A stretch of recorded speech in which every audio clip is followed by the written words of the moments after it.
వ్యవసాయ విద్యలో కొత్త మోడల్ తీసుకురావడానికి రంగం సిద్ధం చేశారు. ప్రత్యేకించి దానికి సంబంధించినటువంటి డీన్స్కి సంబంధించినటువంటి ఒక రిపోర్ట్ రెడీ అయింది.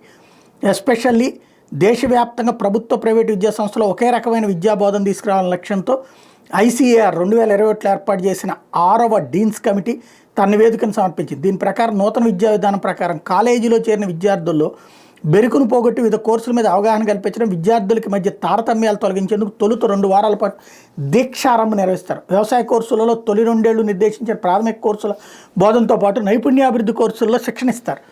తరగతి గది బోధనతో పాటుగా తొలి ఏడాది NSS, NCC, physical education, yoga వంటి వాటిని అభ్యసించేలా ప్రోత్సహిస్తారు.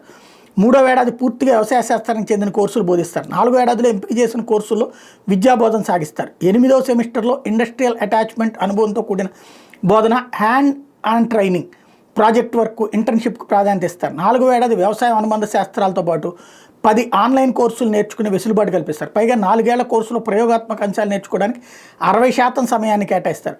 విద్యార్థి కోర్సును పూర్తి చేయలేకపోతే తొలి 2 ఏళ్లకు కానీ డిప్లొమా సర్టిఫికేట్ ఇస్తారు. మిగిలిన కోర్సుని విద్యార్థి తనకి ఎప్పుడు అవకాశం దొరికితే అప్పుడు దేశంలో ఏ వ్యవసాయ కాలేజీలోనైనా పూర్తి చేసుకునేటటువంటి వెసులుబాటు కల్పిస్తారు. 6వ డీన్స్ కమిటీ సిఫార్సుల అమలు కోసం university faculty board of agriculture 113వ అకాడమిక్ కౌన్సిల్ సమావేశాల్లో ఆమోదముద్ర వేయడం ద్వారా సిఫార్సులు అమలు చేస్తున్న తొలి యూనివర్సిటీగా NG నిలిచింది. BSc ఆనర్స్ అగ్రికల్చర్ ప్రోగ్రాం అందించే 7 వ్యవసాయ ప్రభుత్వ కాలేజీలు, 6 అనుబంధ కాలేజీలు, 2 ఫుడ్ సైన్స్ కాలేజీలు, 2 అగ్రి ఇంజనీరింగ్ కాలేజీలతో పాటు కమ్యూనిటీ సైన్స్ కాలేజీలో కూడా వీటిని అమల్లోకి తెచ్చింది. డిజిటల్ టెక్నాలజీకి తగ్గట్టుగా విద్యార్థుల్ని సన్నద్ధం చేసే లక్ష్యంతో biotechnology, artificial intelligence, robotics, machine learning తదితర కోర్సులతో పాటు వ్యక్తిత్వ వికాసం కోర్సులను కూడా చేర్చారు.